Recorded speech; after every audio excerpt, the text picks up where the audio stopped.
So I've been really enjoying these videos lately of people getting a book expert to recommend them books. You can do it online, lots of bookshops offer it.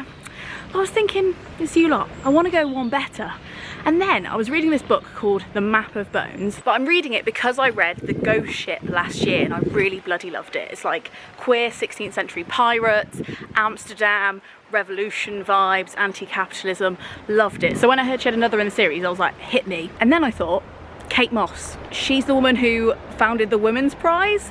She's probably what you might call a book expert. So I made some calls, did a little bit of dilly-dallying, and we're about to go to a lovely little bookshop called the Book Bar in North London and meet her so she can personally recommend me books. Have I told you I'm a mastermind?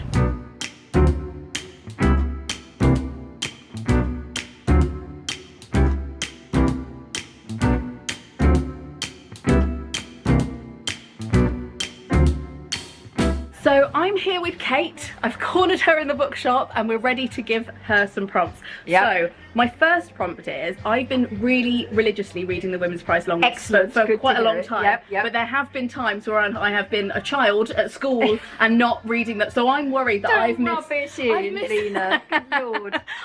lot. I've missed a lot. So I'm worried that I've missed some of the amazing winners of the Women's Prize. So I'd love for you to pick me one that I haven't read of the Women's Prize. Right. Let's have a little look. I mean, there's so many, you could pick anything off, but in terms of winners, I think it would have to be this one. I'd forgotten that one had won. You haven't read it? No, I haven't. Okay, so Guilty. Half of the Yellow Sun. And I think, firstly, it's a work of genius. Yeah. But it is a novel set against the backdrop of the Biafran War. And when I was growing up in the 70s, it was on the news all of the time, but nobody ever explained what was happening and who was fighting who and what was going on. And this is where I think fiction can be so powerful, because sometimes it explains the world better than a non-fiction book does. And in this, it's a beautiful, tender love story. She doesn't make it easy about which side is, I mean, everybody is behaving badly, but you know, it's very, very clear in the end that there are some people who are behaving less badly than others. But it's just incredibly moving, the idea about what would any of us do if your normal everyday life was suddenly disrupted by a terrible, vicious civil war that you could do nothing to stop. Yeah. So half of the Yellow Sun. Perfect. And go see a teacher. Sold. Sold. In that way, it sounds a little bit like The Brotherless Night. Well, that kind of concept. Yeah, it was exactly which is why perfect. one of the reasons I love Brotherless Night, because again, it sort of made sense of the Sri Lankan war. Yes, that the personal has to stop for the global. I thought you might be good at this one. This one is, no pressure, No pressure. a book to galvanise me into action about women's rights. And I think that maybe you could do me a fiction and a non-fiction. Is that? Yes. I reckon. Yes. Look at all these shelves. There's so many. I'm sure we'll find something. Right. I'm going to start with non-fiction, I think, because, and I'm going to be super cheeky. At least I think I'm going to be super cheeky. I might be devastated to discover that they don't have it. I think non-fiction is over there. Is that over there? Okay, let's go over here. Yes, that's good. Well done, Book Bar. Phew. This is very naughty of me. That's yours. I know. But the reason that I'm choosing it is because there's 1,000 women who should be in history books and aren't. I mean, some of them, of course, people will have heard of, but this was my lockdown project, and it was asking myself a question: what is history? Who gets to write it? Who decides who matters and who doesn't? And really learning that it's not that women weren't there or even famous in their day, it's the writing of history subsequently that has left women out. And so this came out of me setting up a campaign on social media during lockdown called Woman in History. And I just asked people all over the world to send me one woman from history they thought should be better known or who they wanted to celebrate. And I got answers from all over the world, from Italy, from China, from Afghanistan, from Russia, from the UK, you know. And it was really humbling, and so many women I didn't know. Yeah. And then they were superstars in their day. So this is very naughty. I'm recommending my own book. If people don't want to shell out for a hardback, it's out in paperback in March next year. I'm going to give you one favourite person from the book, which is Josephine Cochrane. I've never heard of her. But no, but wait, you'll see how grateful we all are to Josephine Cochrane. So she was clearly just fed up one year about everybody coming home, you know, late the 1880s, 1890s in Chicago, making a mess, going away again. And so she went to a shed at the bottom of her garden and said, I suppose if no one else is going to invent a dishwashing machine, I better do it myself. And she did. She invented the dishwasher. It was patented in December 1898, and it's basically the same design that we use today. Wow. So a woman going, right, I've had enough, actually. actually. So I think that is proper feminist statement. Yeah, that's the making time. What better talent there is. Absolutely. It's back to the idea that fiction can sometimes explain things that might be harder if you're reading it in non-fiction for whatever reason. And this is the most exquisite and extraordinary novel, Toni Morrison's The Bluest Eye. It was her debut novel. It published in 1970. And it is the story of a young girl who is incredibly disadvantaged, even within her very poor black community. And she's simply not loved, not cherished. It's a tough old book. It's a story about racism, about abuse, about sexism. But The Bluest Eye is the child's way of thinking about the world. Thinking, well, maybe if I had blue eyes, like the little white girl that I can see the black woman looking after. Maybe if I had blue eyes, people would like me and my life would be easier. Yeah, the that's simplicity of just racism is wrong and unfair. And it really changed my life when I first read it. And it came out in 1970. It was her first novel, and she was working as an editor at a publishing company at that moment. Oh, lovely. And of course, she's gone on, Toni Morrison, to be one of the great writers of all time. Yeah. So there we are. So that's my two politicals. Perfect. After all that learning, I would like a tiny little giggle. Can you give me a book that might give me a little laugh? I can. After all of that. Yeah, because I would say that there's often a real kind of snobbery about comic writing. Yeah. And about music writing, and particularly when it's women writing it. It's like, is it too arch? Is it too this? Is it too that? But you cannot go wrong with the mighty Charlotte Mendelssohn. So I'm going to come to the M's. Good. Yeah. There's a lot of moss M's. I think it's going to happen. If only I knew my alphabet better. Where is M-E? There we go. Daughters of Jerusalem. Yes, I read The Exhibitionist because it was long listed for the Women's Prize, but I haven't read any of her other work, so that's perfect. Mendelssohn does so well. It's that she is so wry and just naturally funny. There's nothing about her trying to make jokes or amuse you. She just is naturally funny.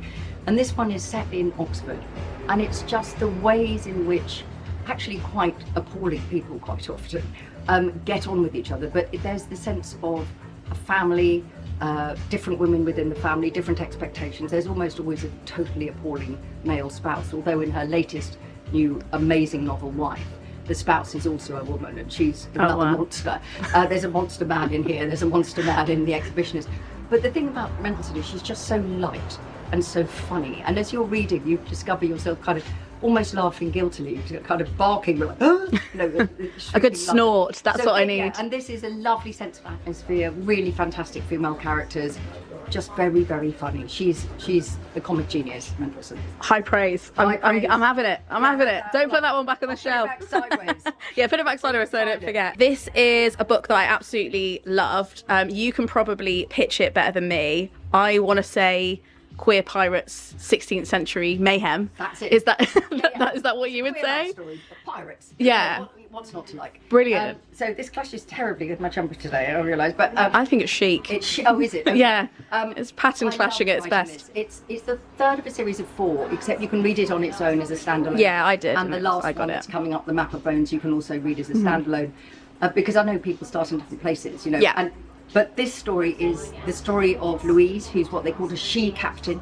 She's a pirate commander running her own ship in the early years of the 17th century. Let's get this right, 17th century, 1622. She's not married because she wants to keep her own money. She doesn't want to be owned by a man, because of course that is what would happen in those kind of days.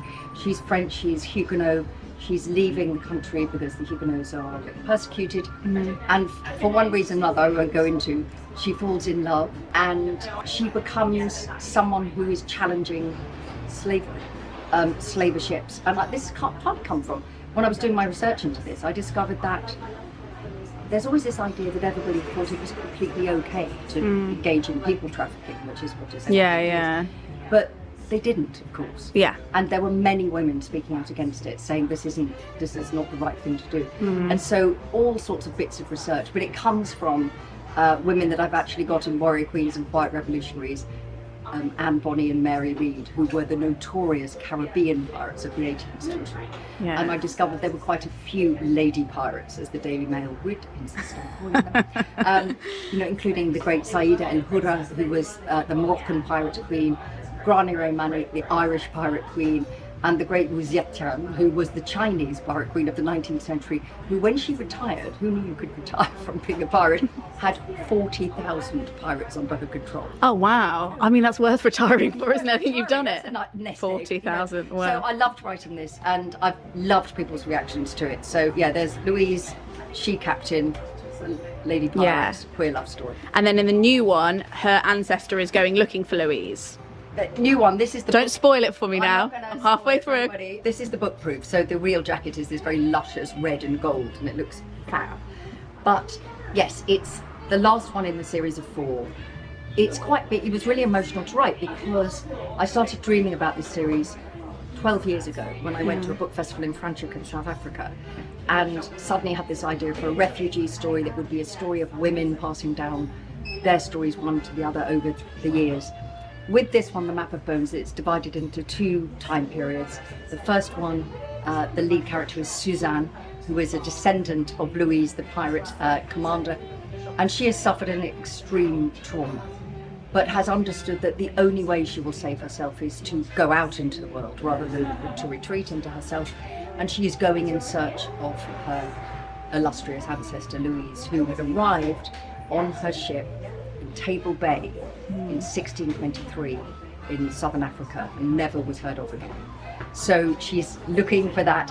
And then the last part is in the 19th century, and it's another woman of the Joubert family, Isabelle Lepage Joubert, who is a Victorian lady explorer.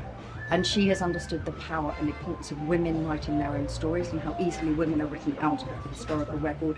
And she is there to walk in the footsteps of Suzanne and of Louise and of all the women that have gone before. So it's a book about women. It's a book about how history is written. It's a book about words, but it's also an adventure story where I'm hoping everybody will be going. And, it's definitely. Oh my God, that's what you want. I heard you describe books, good books, as things that you would miss trains for Yes. recently, which I was like, I think it's a That's what you need miss to your do. train You're book. so completely wrapped Yeah. up in it that you miss your stop. That's what I'm aiming for, to cause chaos on the travel system. Yeah, we want to ruin your day in the best way Ruin your day in possible. the best way possible. Yeah, well, brilliant. Thank you so much, Kate. I'm going to buy all of those and get Excellent. reading. Yeah, Sold. brilliant.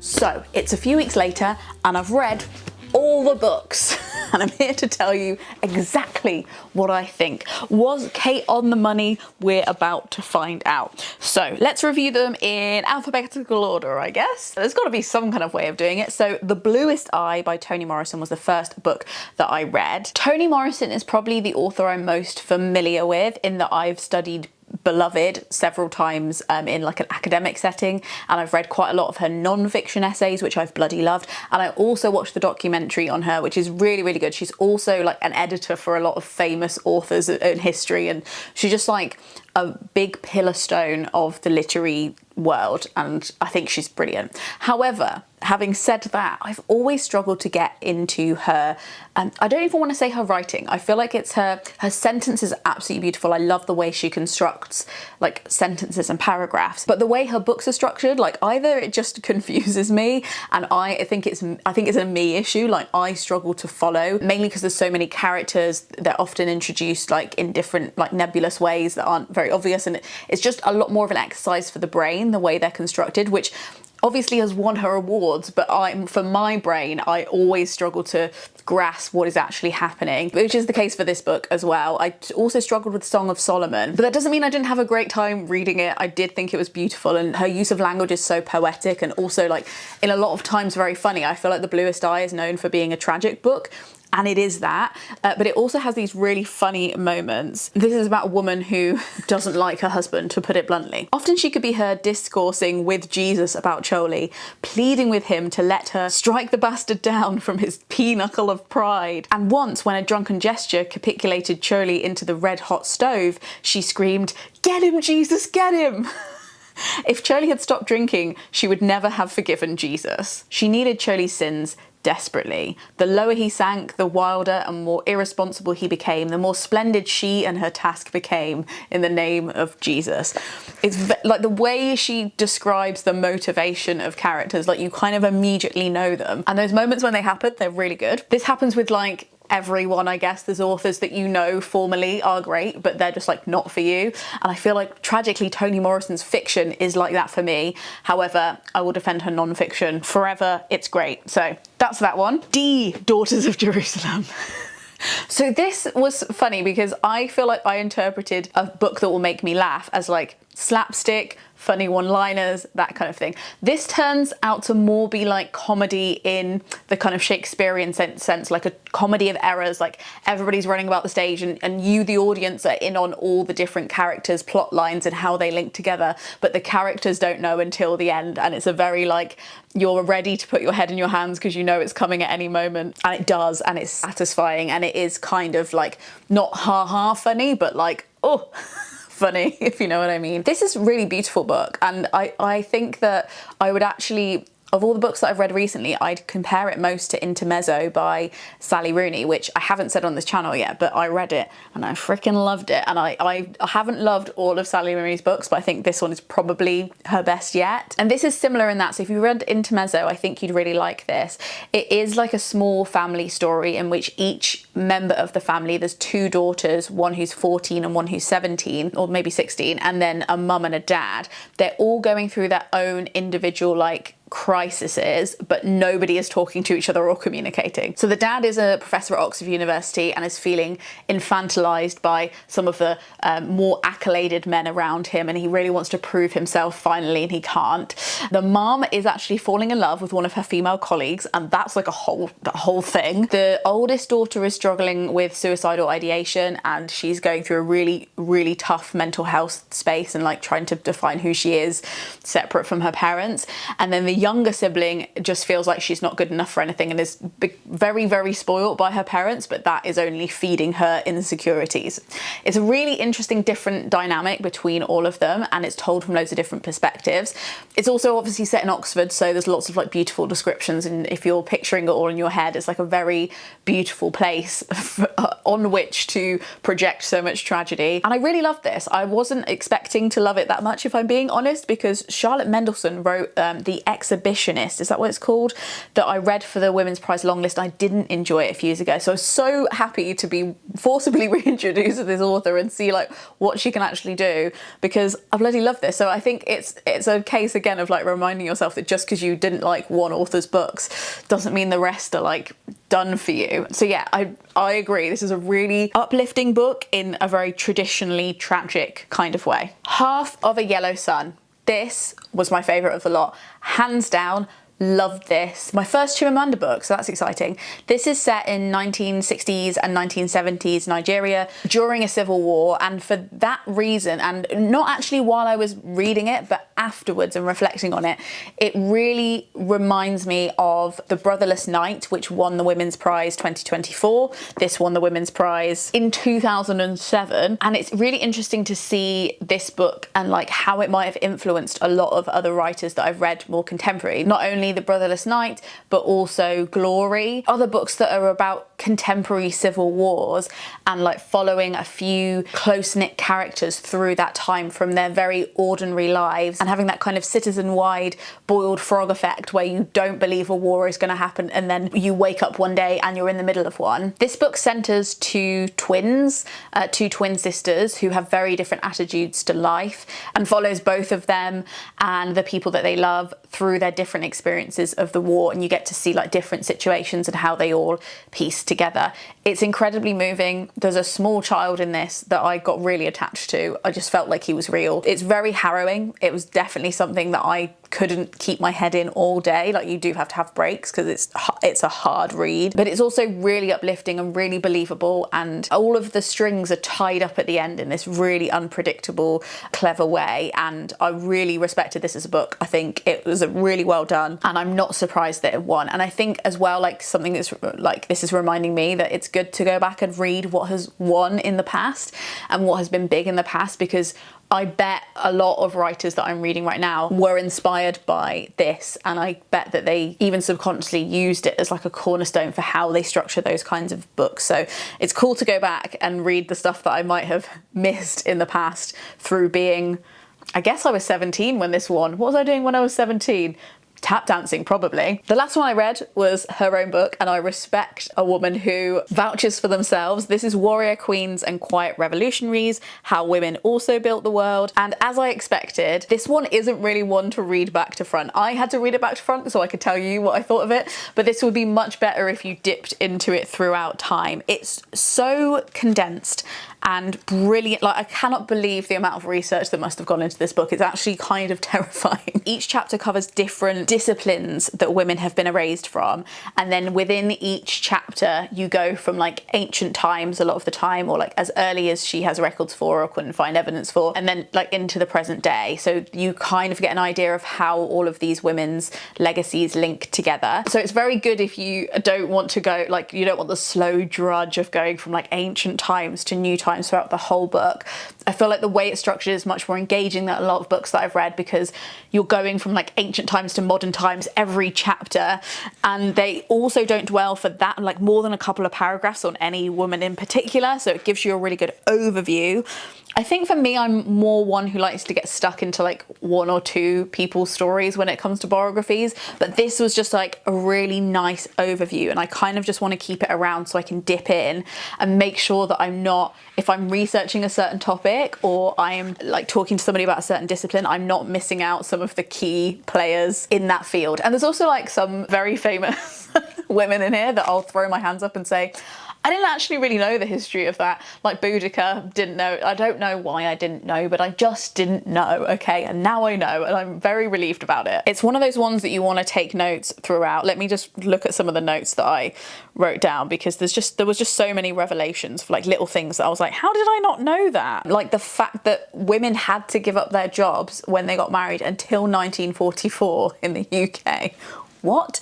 That it was a black woman who changed the Dewey Decimal System to make sure that if you weren't a black author, you are talking about like any kind of black history or liberation, you weren't just sorted into either the Dewey Decimal Code for slavery or colonialism. Like that was just the only brackets that were available. The fact that the word scientist was first coined to describe a woman, like that's why they started the word scientist. Before that you were just a man of science.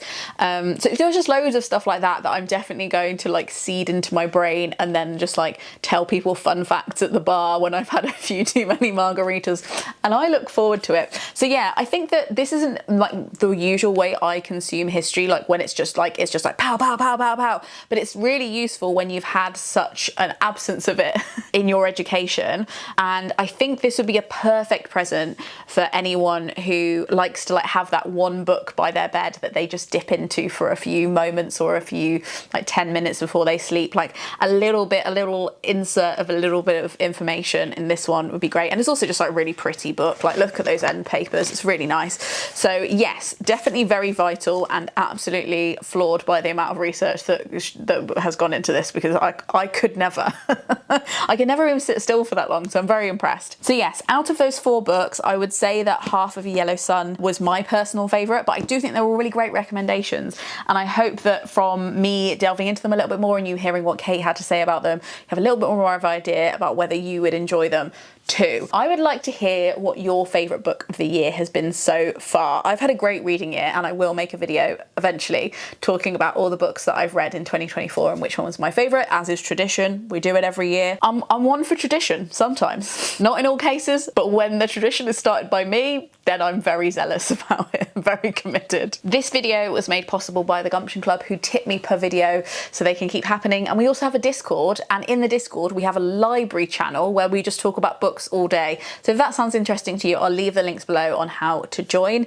Thank you so much for watching. The Map of Bones by Kate Moss is out now, and I would also highly recommend the book that comes before this one, The Ghost Ship, which is absolutely bloody brilliant. So they're out there too if you like a little bit of historical fiction mixed in with your feminist rage.